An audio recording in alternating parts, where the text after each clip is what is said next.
നമസ്കാരം കൂട്ടുകാരെ. കഥ ആരംഭിക്കുന്നത് കൊയിച്ചി ഒബ എന്ന പേരുള്ള ഒരു യുവാവിനെ പരിചയപ്പെടുത്തിക്കൊണ്ടാണ്. ജാപ്പനീസ് പേരുകളാണ്, അറിയാമല്ലോ, പറയാൻ കുറച്ച് പ്രയാസമാണ്, കേൾക്കുമ്പോ നിങ്ങൾക്കും ബുദ്ധിമുട്ടായിരിക്കും. അതുകൊണ്ട് തന്നെ നമ്മൾ ഈ സിനിമയിലെ ജാപ്പനീസ് പേരുകളൊക്കെ ഇംഗ്ലീഷിലേക്ക് മാറ്റുകയാണ്. കഥാനായകൻ കൊയിച്ചി ഒബയെ നമുക്ക് തൽക്കാലം റോണി എന്ന് വിളിക്കാം. റോണി ഒരു ജങ്ക്യാർഡിലായിരുന്നു ജോലി നോക്കിക്കൊണ്ടിരുന്നത്. ആള് മൊത്തത്തിലൊരു ഇൻട്രോവേർട്ടാണ്. പക്ഷെ ഇങ്ങനെയൊക്കെയാണെങ്കിലും റോണിക്ക് വളരെ മികച്ചൊരു കഴിവുണ്ട്. ആ കഴിവാകട്ടെ ഗെയിമിങ്ങിലുമാണ്. ഈ സ്പോർട്സ് ഗെയിമിങ്ങിൽ അവൻ വളരെയധികം സ്കില്ലുള്ള ഒരു പ്ലെയർ ആയിരുന്നു. കുട്ടിക്കാലം തൊട്ടേ കാർ റേസിംഗ് ഗെയിമുകൾ കളിച്ച് മികച്ചൊരു സിമുലേറ്റർ ഗെയിമറായി അവൻ മാറിയിരുന്നു. ജപ്പാനിലെ ഈ സ്പോർട്സ് കാർ റേസിംഗിൽ അവനൊരു ചാമ്പ്യൻ കൂടിയാണ്. അവന്റെ ഏറ്റവും വലിയ ആഗ്രഹം തന്നെ എങ്ങനെയെങ്കിലും ഇന്റർനാഷണൽ ലെവലിൽ ഈ സ്പോർട്സിൽ മത്സരിക്കണം എന്നതായിരുന്നു. പക്ഷെ അതിന് അവനേതെങ്കിലും ഒരു വലിയ ടീമിൽ ജോയിൻ ചെയ്യാൻ പറ്റണം. ഇതുവരേക്കും അവനതിന് അവസരം കിട്ടിയിട്ടില്ല. ജങ്ക്യാർഡിന്റെ ഉടമയായ ജോണിന് റോണിയോട് പ്രത്യേക മമതയുണ്ടായിരുന്നു. അങ്ങനെയാണ് ജെനി എന്നു പേരുള്ള ജപ്പാനിലെ തന്നെ ഏറ്റവും ഫേമസ് ആയ റിയൽ കാർ റേസിംഗ് ഡ്രിഫ്റ്റിംഗ് ക്ലബിന്റെ ഉടമയെ റോണിക്ക് അദ്ദേഹം പരിചയപ്പെടുത്തി കൊടുക്കുന്നത്. ക്ലബ്ബുകളുടെ ഇടയിൽ വളരെയധികം ബഹുമാനം കിട്ടിയിരുന്ന മികച്ച റേസേഴ്സ് ഒക്കെ ഉണ്ടായിരുന്ന ഒരു പഴയ ക്ലബ്ബായിരുന്നു അത്. ടോണിയാണ് ക്ലബിന്റെ ഓണർ. ലെജൻഡറി മെക്കാനിക്കായ റോമൻ ആ ക്ലബിന്റെ അംഗമാണ്. ക്ലബിലെ മികച്ച റേസറായിരുന്ന ടോണി ഒരു അപകടം കാരണം റിട്ടയർ ചെയ്തതിനെ തുടർന്ന് ക്ലബ് ഇപ്പോൾ പുതിയൊരു റേസറെ അന്വേഷിച്ചുകൊണ്ടിരിക്കുകയാണ്. അങ്ങോട്ടേക്കാണ് റോണിയുടെ കടന്നുവരവ്. റോണി പക്ഷേ ആദ്യം ചിന്തിച്ചത് ജെനിയുമായുള്ള പരിചയപ്പെടൽ അതൊരു ഇ സ്പോർട്സ് ടീമിലേക്ക് ചേരാനുള്ള അവസരമായിട്ടായിരുന്നു. അതുകൊണ്ട് തന്നെ അധികം മടിയൊന്നും കാണിക്കാതെ റോണി ഓക്കെ പറഞ്ഞു. ജെനിയും വല്ലാതെ ഇൻട്രസ്റ്റഡ് ആയി. പക്ഷേ അവിടെ നിന്നും ക്ലബിന്റെ അടുത്തേക്ക് എത്തിയപ്പോ താൻ എത്തിച്ചേർന്നത് ഒരു റേസ് ട്രാക്കിലാണെന്ന് മനസ്സിലാക്കി റോണി കുറച്ച് കൺഫ്യൂഷനിലാവുന്നുണ്ട്. പിന്നാലെയാണ് താനിപ്പോൾ യഥാർത്ഥ കാർ റേസിംഗ് ക്ലബിലാണ് എത്തപ്പെട്ടിരിക്കുന്നത്. അതൊരു ഇ സ്പോർട്സ് സിമുലേറ്റർ ക്ലബൊന്നുമല്ലെന്ന് അവൻ മനസ്സിലാക്കുന്നത്. എന്തായാലും ജെനി റോണിക്ക് കാറ് കൊടുത്ത് റോണിയുടെ സ്കില്ലുകൾ കാണണം എന്നാവശ്യപ്പെട്ടു. പക്ഷെ പ്രശ്നം എന്തെന്ന് വെച്ചാൽ റോണി അതുവരേക്കും യഥാർത്ഥത്തിൽ ഒരു റേസിംഗ് കാർ ഓടിച്ചിട്ടേയില്ല. എന്തായാലും ആദ്യം എങ്ങനെയാണ് കാർ ഡ്രിഫ്റ്റ് ചെയ്ത് ട്രാക്കിലൂടെ ഓടിക്കേണ്ടത് എന്ന് ജെനി തന്നെ റോണിക്കൊന്ന് കാണിച്ചു കൊടുത്തു. പാസഞ്ചർ സീറ്റിലിരിക്കുകയായിരുന്ന റോണി അത് കണ്ട് അക്ഷരാർത്ഥത്തിൽ ഞെട്ടിപ്പോകുന്നുണ്ട്.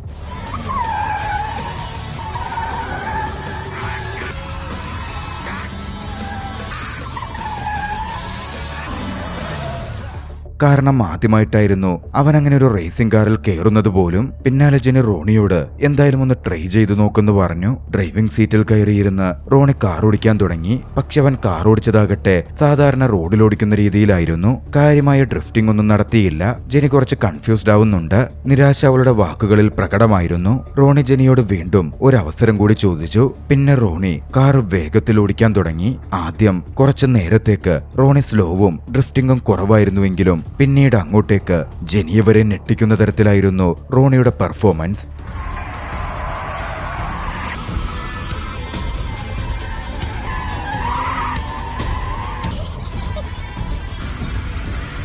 ട്രാക്കിലൂടെ റോണി ഓടിക്കുന്ന കാർ കുതിച്ചു പാഞ്ഞു. വളരെയധികം സ്മൂത്തായി കാർ ഡ്രിഫ്റ്റ് ചെയ്യുകയും ചെയ്തു. സന്തോഷത്തിലായ ജെനി റോണിയെ ടീം ഹെഡ്ക്വാർട്ടേഴ്സിലേക്ക് വിളിച്ചു. ടീമിന്റെ ബാക്കി മെമ്പേഴ്സിനെ മീറ്റ് ചെയ്യാൻ വേണ്ടിയായിരുന്നു അത്. ഇതേസമയം ടീം ഹെഡ്ക്വാർട്ടേഴ്സിൽ ഓണറായ ടോണിയും അവിടുത്തെ അപ്പോഴത്തെ പ്രധാന റേസറായ കെന്നും തമ്മിൽ സംസാരിക്കുകയായിരുന്നു. കെന്നിന് നിലവിൽ മറ്റ് ടീമുകളിൽ നിന്ന് നല്ല ഓഫേഴ്സ് ഒക്കെ വരുന്നുണ്ട്. അതിന്റെ ഒരു തലക്കനവും കെന്നിന് പിടിപ്പെട്ടിട്ടുണ്ടായിരുന്നു. ടോണിക്കടുത്ത് കെൻ വളരെ ഉയർന്ന തുക തനിക്കിനി പ്രതിഫലമായി വേണം എന്ന് പറഞ്ഞു. ടോണിയുടെ ടീമും ക്ലബുമാണെങ്കിൽ കുറച്ച് മോശം അവസ്ഥയിലാണ്. അതുകൊണ്ട് തന്നെ അത്രയും വലിയൊരു തുക അഫോർഡ് ചെയ്യാനൊന്നും ടോണിക്ക് പറ്റില്ലായിരുന്നു. ആ സമയത്താണ് ജെനി അങ്ങോട്ടേക്ക് റോണിയുമായി കടന്നു വരുന്നത്. കെന്നിന്റെ ഈ സ്വഭാവം കുറച്ചായി ജെനി കാണുന്നതാണ്. തങ്ങളുടെ ടീമിന് നല്ലൊരു പുതിയ റേസർ കിട്ടിയെന്നും നിനക്കത്ര വലിയ ഡിമാൻഡ് ആണെങ്കിൽ നീ നിന്റെ പാട് നോക്കി പോടച്ചക്ക എന്നായിരുന്നു ജെനി കയറി വന്ന് പറഞ്ഞത്. ആദ്യമൊക്കെ തന്റെ മകൾ നല്ലൊരു റേസറെ കണ്ടെത്തി കാണും എന്നോർത്ത് ടോണി സന്തോഷിച്ചിരുന്നു. പക്ഷേ ജെനി കൊണ്ടുവന്നത് ഒരു ഇ സ്പോർട്സ് റേസറെയാണ് എന്ന കാര്യം മനസ്സിലാക്കിയതും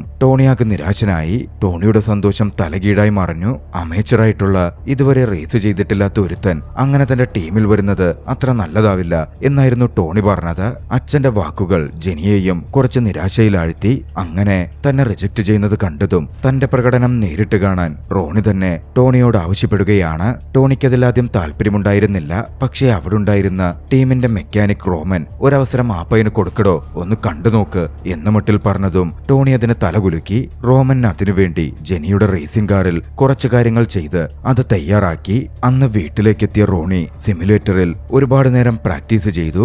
അടുത്ത ദിവസം തന്റെ കഴിവ് പൂർണ്ണമായും അവർക്ക് മുമ്പിൽ പ്രകടമാക്കണം എന്ന് റോണി തീരുമാനിച്ചിരുന്നു. അങ്ങനെ എത്തപ്പെട്ട ഇടത്തുനിന്നും അപമാനിതനായി തിരികെ പോരാൻ അവൻ ഒരുക്കമായിരുന്നില്ല. അടുത്ത ദിവസം പറഞ്ഞ പോലെ ട്രാക്കിലേക്ക് ഏവരും എത്തിച്ചേരുകയാണ്. ആ സമയം അങ്ങോട്ടേക്ക് ഒരു പ്രധാന റേസർ കൂടി കടന്നു വന്നു. ഷെയ്ൻ എന്നായിരുന്നു ആ യുവാവിന്റെ പേര്.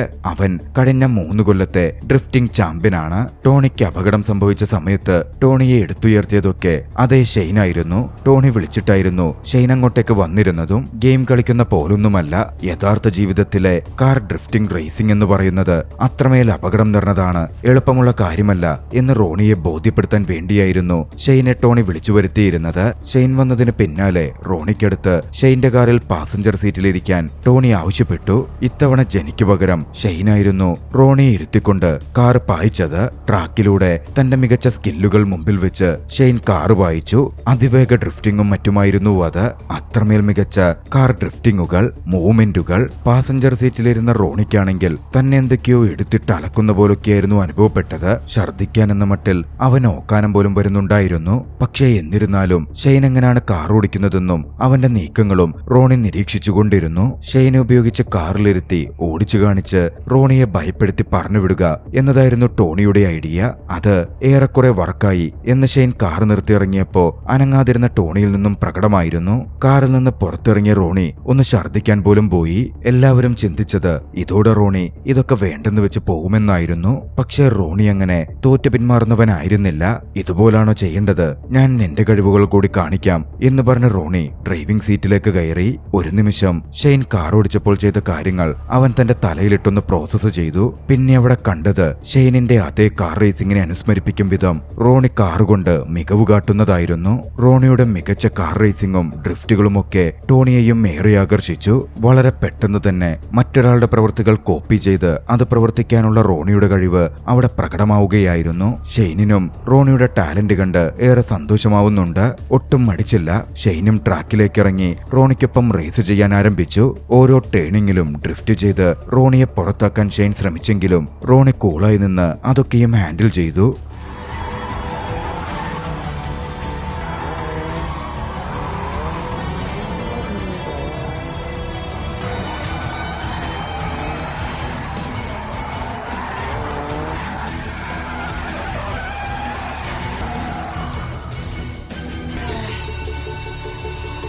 റോണിയുടെ കോൺഫിഡൻസ് അവന്റെ ഡ്രൈവിംഗിൽ പ്രകടമായിരുന്നു.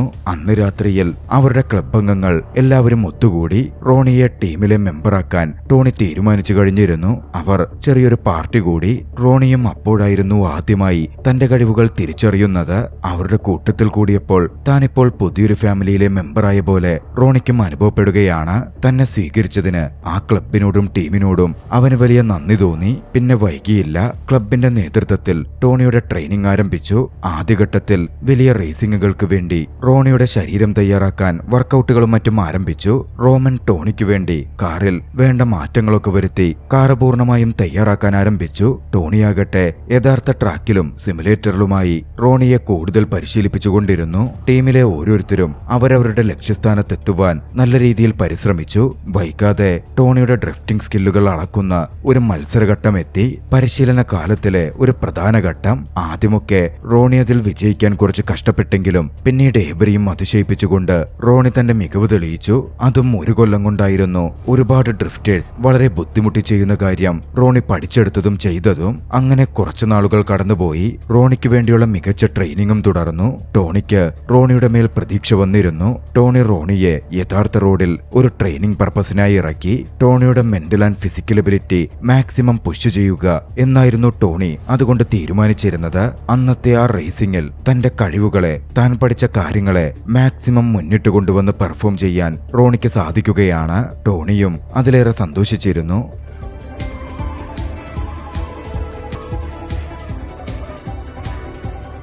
ഇതേസമയം മറുവശത്ത് റേസിംഗിന് വേണ്ടിയുള്ള ക്ലബിന്റെ കാർ ആവശ്യമുള്ള മാറ്റങ്ങൾ വരുത്തി റോമൻ തയ്യാറാക്കി കഴിഞ്ഞിരുന്നു. വൈകാതെ റോണിയെ കളത്തിലേക്കിറക്കാൻ ക്ലബ്ബ് തീരുമാനിച്ചു. വൈകാതെ വളരെ വലിയൊരു റേസിംഗ് ഇവന്റ് നടക്കാൻ പോകുന്നുണ്ട്. മികച്ച കഴിവുള്ള പുതിയ പ്ലേയേഴ്സും ടോപ്പ് ടാലന്റഡായ മോസ്റ്റ് വാല്യുബിൾ പ്ലേയേഴ്സും എത്തുന്ന ഒരു റേസിംഗ് ഇവന്റാണത്. ആ റേസിംഗ് ഇവന്റിൽ റോണിക്കൊപ്പം മത്സരിക്കാൻ മറ്റൊരു എതിരാളി കൂടി എത്തുന്നുണ്ടായിരുന്നു. അത് അവന്റെ ക്ലബിലെ മുൻ റേസറായിരുന്ന ക്ലബ്ബ് വിട്ടുപോയി മറ്റൊരു ഫാൻസി ക്ലബിൽ ജോയിൻ ചെയ്ത കെൻ ആയിരുന്നു അത്. വൈകാതെ മത്സരം ആരംഭിക്കാൻ പോവുകയായിരുന്നു. കാണികൾ കെന്നിന്റെയും റോണിയുടെയും കാര്യത്തിൽ കൂടുതൽ താല്പര്യമുള്ളവരായിരുന്നു. അവരുടെ റേസായിരുന്നു വരാനിരുന്നത്. കെൻ മുൻകാലത്തെ ജൂനിയർ ലെവൽ ഡ്രിഫ്റ്റിംഗ് ചാമ്പ്യൻ ആയിരുന്നു. അതേസമയം റോണിയാകട്ടെ ഈ സ്പോർട്സ് ചാമ്പ്യനുമാണ്. രണ്ടുപേരും തമ്മിലാണ് അവരുടെ പുതിയ തലത്തിൽ ഏറ്റുമുട്ടാൻ പോകുന്നത്. ആരാണ് ട്രാക്കിൽ ഒന്നാമതെത്തുന്നത് എന്ന് കാണുവാൻ ഏവരും ആകാംക്ഷയോടെ തന്നെ കാത്തിരിക്കുകയായിരുന്നു. 8ാമത്തെ റൗണ്ടിലായിരുന്നു റോണിയും കെന്നും തമ്മിലുള്ള മത്സരം വന്നത്. 2 റൗണ്ടുകളായി മത്സരത്തെ വിഭജനം ചെയ്തിട്ടുണ്ട്. ഓരോ റൗണ്ടിലും കാർ റേസേഴ്സ് അവരുടെ പൊസിഷൻസ് വെച്ചു മാറണം. അങ്ങനെ മത്സരം തുടങ്ങി. ആദ്യ റൗണ്ടിൽ എല്ലാം കൊണ്ടും മികവ് കാണിച്ചത് റോണിയായിരുന്നു. കെന്നിന് റോണിക്ക് പിന്നാലെ എത്താനേ സാധിച്ചുള്ളൂ. ഡ്രിഫ്റ്റിംഗിലും മറ്റുമായി എല്ലാ തരത്തിലും കെന്നിനെ റോണി പിന്നിലാക്കി കളഞ്ഞു. റോണിയുടെ ആ പെർഫോമൻസിൽ കമന്റേറ്റേഴ്സും ജഡ്ജസും വളരെയധികം ത്രില്ഡുമായിരുന്നു. റോണിയുടെ സ്കില്ലിനൊപ്പം പിടിച്ചു നിൽക്കാൻ കെന്നിന് സാധിക്കാതെ വന്നതോടെ കെൻ അത്യാവശ്യം നല്ല രീതിയിൽ ഫ്രസ്ട്രേറ്റഡ് ആയിരുന്നു. 2ാം റൗണ്ട് ആരംഭിച്ചപ്പോൾ കെന്നായിരുന്നു ലീഡ് ചെയ്തുകൊണ്ടിരുന്നത്. പക്ഷെ ആ റേസിംഗിൽ കെന്നൊരു ചതിപ്രയോഗം നടത്തി. വേഗത്തിൽ പോയിക്കൊണ്ടിരിക്കെ പെട്ടെന്ന് ബ്രേക്ക് പിടിച്ചു. റോണിക്ക് അതുകൊണ്ട് ട്രാക്കിൽ നിന്ന് വഴുതി മാറേണ്ടി വരികയും സ്ലോ ഡൗൺ ചെയ്യേണ്ടി വരികയും ചെയ്തു. റോണി പിന്നാലെ കെന്നിന് പിന്നാലെ എത്തിച്ചേരാനും ക്യാച്ചപ്പ് ചെയ്യാനും ശ്രമിച്ചെങ്കിലും കൺട്രോൾ നഷ്ടപ്പെട്ട് സ്കിഡ് ചെയ്തു പോവാനേ സാധിച്ചുള്ളൂ. ബാരിയറിൽ പോയി അവൻ ഇടിച്ചില്ലെങ്കിൽ കൂടിയും റേസ് ഫിനിഷ് ചെയ്യാൻ അവന് സാധിച്ചില്ല. ക്ലബ് അംഗങ്ങൾ ഏവരും നിരാശരായിരുന്നു. കാര്യം റോണിയുടെ ആദ്യത്തെ ഡ്രിഫ്റ്റ് റേസിംഗ് ആണ്. അതിൽ ഇത്തരത്തിലുള്ള ചതികളെപ്പറ്റി റോണി ചിന്തിച്ചിരുന്നേയില്ല. അവനേറെ നിരാശനായി. അവന് വലിയ നാണക്കേടും തോന്നി. പക്ഷേ ടീമും ക്ലബും അവന്റെ കൂടെ തന്നെ ഉണ്ടായിരുന്നു. അവനെ സപ്പോർട്ട് ചെയ്ത് അവനെ ബാക്ക് ചെയ്ത് അവർ നിന്നു. ആ സമയത്താണ് റോണിയെ തേടി ഒരു ഓഫർ എത്തുന്നത്. റോണി എല്ലാ കാലത്തും ആഗ്രഹിച്ചിരുന്ന പോലെ ഒരു ഇന്റർനാഷണൽ ഇ സ്പോർട്സ് റേസിംഗ് ടീമിലേക്ക് അവൻ ക്ഷണിക്കപ്പെട്ടിരുന്നു. ഒരു ഘട്ടത്തിൽ വളരെ യാദൃച്ഛികമായി ജെനിയും ആ മെസ്സേജ് കണ്ടു. ജെനി അതോടെ ആകെ കൺഫ്യൂഷനിലായി. റോണി ടീം വിട്ടു പോകുമോ എന്നൊക്കെ അവൾ ഭയപ്പെട്ടിരുന്നു. റോണി തങ്ങളുടെ ടീമിൽ തന്നെ തുടരണം എന്ന് ജെനിക്കുണ്ടായിരുന്നു. കൂട്ടത്തിൽ റോണിയുടെ ഏറ്റവും വലിയ സ്വപ്നമാണ് ഇന്റർനാഷണൽ ഇ സ്പോർട്സ് ടീമിൽ ചേരുക എന്നതും ജെനിക്ക് അറിയാമായിരുന്നു. മെയിൽ വന്നതോടെ റോണിയും ഡബിൾ മൈൻഡഡ് ആയി കഴിഞ്ഞിരുന്നു. കഴിഞ്ഞ ടൂർണമെന്റിൽ താൻ പരാജയപ്പെട്ടു. താനങ്ങനെ ഒരു റിയൽ റേസിംഗിന് പറ്റുന്ന വ്യക്തിയാണോ, കൊള്ളാവുന്നവനാണോ, അവന്റെ സംശയം കനത്തിരുന്നു. പക്ഷേ ടോണി റോണിയെ സമാധാനിപ്പിച്ചു വന്നു. പരാജയമൊക്കെ സ്വാഭാവികമാണെന്നും തോറ്റോടൽ ഭീരുത്വമാണ് എന്നും അവൻ റോണിയോട് പറഞ്ഞു. ഓരോ മനുഷ്യനും തോൽവിയെക്കുറിച്ചും തന്നെക്കുറിച്ചും പേടിയും സംശയങ്ങളും ഉണ്ടാകുമെന്നും എങ്ങനെ അതിനോട് ഡീല് ചെയ്യുന്നു എന്നതാണ് ഏറ്റവും വലിയ കാര്യം എന്നും ടോണി കൂട്ടിച്ചേർത്തു. പിന്നാലെ റോണിയോട് ആ കാര്യവും ടോണി തന്നെ പറഞ്ഞു. കഴിഞ്ഞ റേസിംഗിൽ റോണി പരാജയപ്പെട്ടെങ്കിലും MVP ലിസ്റ്റിൽ അവന്റെ പേരുമുണ്ടായിരുന്നു. അതായത് മോസ്റ്റ് വാല്യൂഡ് പ്ലേയേഴ്സിന്റെ ലിസ്റ്റിൽ. അതുകൊണ്ട് തന്നെ അവന് വരാനിരിക്കുന്ന സൂപ്പർ ഫാൻസി ഇന്റർനാഷണൽ ഡ്രിഫ്റ്റിംഗിലേക്ക് ക്ഷണവും ലഭിച്ചിട്ടുണ്ട്. ജപ്പാനിൽ വെച്ച് തന്നെയാണ് അതും നടക്കുന്നത്. പക്ഷേ നേരത്തെ റേസിംഗ് പോലെയല്ല. പുളിങ്കുരു പെറുക്കുന്ന പോലെ ഈസിയായ ഒരു ജോലി പോലുമല്ല. മത്സരിക്കുന്നത് ലോകത്തിലെ തന്നെ പല രാജ്യങ്ങളിൽ നിന്നുമുള്ള ഏറ്റവും മികച്ച ഡ്രിഫ്റ്റേഴ്സ് ആണ്. ഷെയ്നായിരുന്നു ആ മത്സരത്തിലെ കഴിഞ്ഞ 3 കൊല്ലക്കാലത്തെ ചാമ്പ്യൻ. എന്തായാലും കൺഫ്യൂഷൻ മാറ്റി മത്സരത്തിനിറങ്ങാൻ റോണി തീരുമാനിച്ചു. പക്ഷേ റേസിംഗ് നടക്കുന്നിടത്തെത്തിയപ്പോൾ അവൻ വല്ലാതെ കോൺഫിഡന്റ് കുറഞ്ഞ് നിരാശനായി നിൽക്കുന്ന പോലെ ഏവരും നോക്കിക്കണ്ടിരുന്നു. ഷെയ്നും അത് കണ്ടു. ഷെയ്നെന്ന് റോണിക്കടുത്ത് ചെന്ന് സംസാരിച്ചു. നീ ഒരു കാര്യം മനസ്സിലാക്കണം. നിന്നെപ്പോലെ ഇത്രമേൽ കഴിവുള്ള ഒരാൾ തോറ്റു എന്ന് പറഞ്ഞ് അങ്ങനെ വറിയായിട്ട് നിൽക്കരുത്. തോൽവി എന്ന് പറയുന്നത് വറിയിടാവാൻ പറ്റുന്ന തരത്തിലുള്ള കാര്യം തന്നെയാണ്. പക്ഷെ അതിനെയും താണ്ടി നിന്റെ കഴിവുകളെ എങ്ങനെ മുമ്പോട്ട് കൊണ്ടുപോകാം എന്നാണ് ആ ഘട്ടത്തിൽ നീ ശ്രമിക്കേണ്ടത്. തോൽക്കുമോ എന്നുള്ള ഭയത്തെ നീ മറികടക്കണം. ഷെയ്ന്റെ ആ വാക്കുകൾ റോണിയുടെ ഉള്ളിൽ തന്നെ പതിച്ചിരുന്നു. അവന്റെ ഉള്ളിലെ തീയാളി കത്തിക്കാനും അത് ധാരാളമായിരുന്നു. ജെനി പിന്നാലെ അവനുമായി സംസാരിച്ചു. എതിരിൽ ഇനിയും കൂടുതൽ പ്രതിസന്ധികൾ വരുമെന്നും അവൻ കരുത്തോടെയിരിക്കണം എന്നും അവൾ പറഞ്ഞു. എല്ലാം കൊണ്ടും റോണി തയ്യാറായി നിന്നിരുന്നു. വൈകാതെ മത്സരം തുടങ്ങി. റോണിയുടെ ആദ്യത്തെ മത്സരം ഇന്റർനാഷണൽ ലെവലിൽ വരെ മത്സരിച്ചിട്ടുള്ള ഒരു ബിഗ് ഷോട്ടിനെതിരെയായിരുന്നു. ആ മത്സരം ഒട്ടും എളുപ്പമായിരിക്കില്ല എന്നവൻ അറിയാമായിരുന്നു. എന്നിരുന്നാലും പൂർണ്ണ ധൈര്യത്തിൽ അവൻ ഇറങ്ങി. എതിരാളിയിൽ നിന്ന് പ്രകോപനവും മറ്റും ഉണ്ടായപ്പോഴും താൻ പഠിച്ച കാര്യങ്ങൾ ഓർമ്മിച്ച് വളരെയധികം കൂളായിരുന്ന് അവൻ സ്വന്തം മനസ്സിനെ നിയന്ത്രിച്ച് മുമ്പോട്ട് കാർ ഓടിച്ചു. ആ മത്സരത്തിൽ ആദ്യ റൗണ്ട് പിന്നിട്ടപ്പോൾ ഇരുവർക്കും ഏകദേശം ഒരേ പോയിന്റ് ആയിരുന്നു കിട്ടിയത്. പക്ഷേ ഇന്റർനാഷണൽ ലെവലിൽ മത്സരിച്ച ഒരു പ്ലെയറിനെതിരെയാണ് റോണി അത്രയും ടഫ് കോമ്പറ്റീഷൻ കൊടുത്തുകൊണ്ടിരുന്നത്. എല്ലാവരും അതിശയത്തോടെ അത് നോക്കിക്കാണുന്നുണ്ടായിരുന്നു. വിജയിയെ അടുത്ത റൗണ്ടിൽ പ്രഖ്യാപിക്കും. രണ്ടാം റൗണ്ടിൽ റോണി കൂടുതൽ മികവ് കാട്ടി. പോയിന്റിൽ അവൻ മുൻനിരയിലേക്ക് കയറി. ഏവരും അതിൽ ആഹ്ലാദിച്ചിരുന്നു. അങ്ങനെ ക്വാർട്ടർ ഫൈനൽസ് വരെ റോണി എത്തിച്ചേർന്നു. വളരെ മികച്ചൊരു കാർ ഓടിക്കുന്ന മികച്ചൊരു റേസറിനെതിരെയായിരുന്നു ആ റൗണ്ടിൽ റോണിക്ക് മത്സരിക്കേണ്ടത്. വേൾഡ് സ്റ്റേജുകളിലും ജപ്പാനിലുമടക്കം പലവട്ടം ചാമ്പ്യൻഷിപ്പ് കരസ്ഥമാക്കിയിട്ടുള്ള ഒരു റേസറായിരുന്നു റോണിയുടെ എതിരാളി. പക്ഷേ ആ മത്സരത്തിലും റോണി തന്റെ മികവ് കാട്ടി. വളരെയധികം സംയമനത്തോടെ ഇരുന്ന് വണ്ടിയോടിച്ചു. താനൊരു സ്പോർട്സ് ഗെയിമാണ് കളിക്കുന്നത് എന്ന ലാഘവത്തോടെയായിരുന്നു അവന്റെ കാർ ഓടിക്കൽ. അവന്റെ ഉള്ളിൽ നിന്ന് ഭയത്തെ പൂർണ്ണമായും അവൻ പിടിച്ചുമാറ്റിയിരുന്നു. റോണിയുടെ സ്മൂത്ത് ആൻഡ് സ്റ്റഡി റേസിംഗിൽപ്പെട്ട് ഏറ്റവും ഒടുവിൽ എതിരാളി നിയന്ത്രണം വിട്ട് കാർ ട്രാക്കിൽ നിന്നും തെന്നിമാറുന്ന അവസ്ഥയിലേക്ക് വരെ പോയി. ഇതേസമയം മറുവശത്ത് നിലവിലെ ചാമ്പ്യനായ ഷെയ്ൻ ഫൈനലിലേക്ക് എത്തിച്ചേർന്നിരുന്നു. സെമി ഫൈനൽ മത്സരത്തിൽ റോണിക്കെതിരിടേണ്ടി വന്നത് കെന്നിനെയായിരുന്നു. മുമ്പ് റോണിയെ ചതിച്ചു തോപ്പിച്ച് അവന്റെ തന്നെ പഴയ ക്ലബിലെ മെമ്പറായിരുന്ന അതേ കെൻ തന്നെ. ഏവരും വലിയ ആവേശത്തിലായിരുന്നു ആ മത്സരം നോക്കിക്കണ്ടത്. റോണിയെ സംബന്ധിച്ചിടത്തോളം അതൊരു വലിയ മത്സരമായിരുന്നു. മുമ്പ് പരാജയപ്പെട്ട കെന്നിനെതിരെ അവന് വിജയിക്കാൻ സാധിക്കുമോ എന്ന ചോദ്യം ഉയർന്നു കേട്ടിരുന്നു. അതിനുള്ള മറുപടി കൊടുക്കേണ്ടുന്ന വേദി. വൈകാതെ മത്സരം ആരംഭിച്ചു. മികച്ച റേസ് തന്നെയായിരുന്നു നടന്നത്. ഇതിനിടയിൽ റോണിയെ കൊടുക്കാൻ തന്റെ പഴയ തന്ത്രം പ്രയോഗിക്കാൻ കെൻ തീരുമാനിച്ചു. കുതിച്ചു പോയിരുന്ന കാറിൽ അവൻ പെട്ടെന്ന് ബ്രേക്ക് അമർത്തി. പക്ഷേ ഇത്തവണ റോണി അത് മുൻകൂട്ടി കണ്ടിരുന്നു. വളരെ വിദഗ്ധമായി ശാന്തമായി പ്രവർത്തിച്ച അവൻ ആ കെണിയിൽ വീഴാതെ കാർ മുന്നോട്ട് പായിച്ചു. അത് പക്ഷേ കെന്നിന്റെ കാറിന്റെ നിയന്ത്രണം തെറ്റിച്ചു. റോണി വളരെ മികവോടുകൂടി കാർ ഓടിച്ച് ആ റൗണ്ടിൽ വിജയിക്കുകയും ചെയ്തു. വളരെ വലിയ ലീഡോടുകൂടിയായിരുന്നു റോണിക്ക് ആദ്യ വിജയം കിട്ടിയത്. റോണി അങ്ങനെ ഫൈനലിലേക്ക് എത്തിച്ചേർന്നു. ഇതേസമയം കെന്നാകട്ടെ തന്റെ പരാജയം മെക്കാനിക്കുകളുടെയും മറ്റും തലയിൽ കെട്ടാൻ അവരോട് മോശമായി പെരുമാറുകയൊക്കെ ചെയ്തു. വിജയം നേടാത്തതിനാലും ടീംമേറ്റ്സിനോട് മോശമായി പെരുമാറിയതിന്റെ പേരിലും കെൻ അങ്ങനെ ആ ക്ലബിൽ നിന്ന് തന്നെ പുറത്താക്കപ്പെടുകയാണ്. അങ്ങനെ എല്ലാവരും കാത്തിരുന്ന് ആ ഫൈനൽ റൗണ്ടിലേക്ക് എത്തിച്ചേരുകയായിരുന്നു. തുടക്കക്കാരനായ റോണി കഴിഞ്ഞ 3 കൊല്ലത്തെ ചാമ്പ്യനായ ഷെയ്നിനെതിരെ മത്സരിക്കാൻ പോകുന്നു. അന്ന് ജെനിക്കും തന്റെ സ്ഥാനം കൈമാറാൻ ടോണി തീരുമാനിച്ചിരുന്നു. നിർദ്ദേശങ്ങൾ കൊടുക്കുന്ന കമ്മ്യൂണിക്കേഷൻ ഡിവൈസ് ടോണി ജെനിക്ക് കൊടുത്തു. റോണിക്ക് വേണ്ട നിർദ്ദേശങ്ങൾ കൊടുക്കാൻ പറഞ്ഞു. അങ്ങനെ മത്സരം ആരംഭിച്ചു. തന്റെ യാത്ര ഒരിക്കലും ഒരു തോറ്റു പിന്മാറലായിരുന്നില്ല.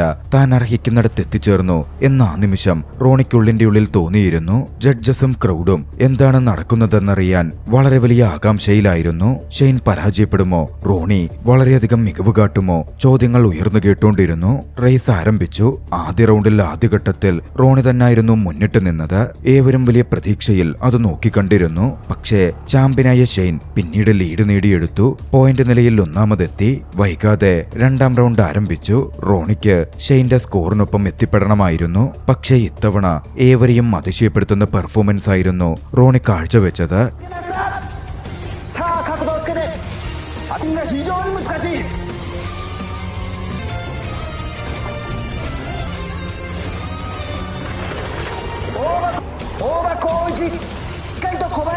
ഒരു പ്രോ ഡ്രൈവറെ പോലെ മുൻകാല ചാമ്പ്യനൊപ്പം അവൻ കാർ ഓടിച്ചു. രണ്ടാം റൗണ്ട് അവസാനിച്ചപ്പോൾ പോയിന്റ് നില ഉയർത്തിക്കൊണ്ട് റോണി വിജയിച്ചിരുന്നു. ആരും പ്രതീക്ഷിക്കാത്ത അത് സംഭവിക്കുന്നു. ഷെയ്നും റോണിയും തമ്മിൽ മൂന്നാമതൊരു റൗണ്ട് വിജയത്തിനായി നിർണയിക്കപ്പെടുന്നു. രാത്രി വൈകിയായിരുന്നു ആ റൗണ്ട് ആരംഭിക്കുന്നത്. ഒരു റേസർ, അയാൾ തുടക്കക്കാരനാണെങ്കിലും ചാമ്പ്യനാണെങ്കിലും എല്ലാവർക്കും വേണ്ടത് വിജയം മാത്രമാണല്ലോ. അതിനാണ് അവർ കളിക്കളത്തിലേക്ക് ഇറങ്ങുന്നതും. ആ ഫൈനൽ റേസ് അത്രമേൽ ഇന്റൻസ് ആയിരുന്നു. ഒരു ഘട്ടത്തിൽ ഇരുവരുടെയും കാറുകൾ തമ്മിൽ ഇടിക്കുമോ എന്നൊരു ഘട്ടം പോലും വന്നു. റോണി പക്ഷേ വിദഗ്ധമായി ആ ട്രാപ്പ് മാനേജ് ചെയ്തു.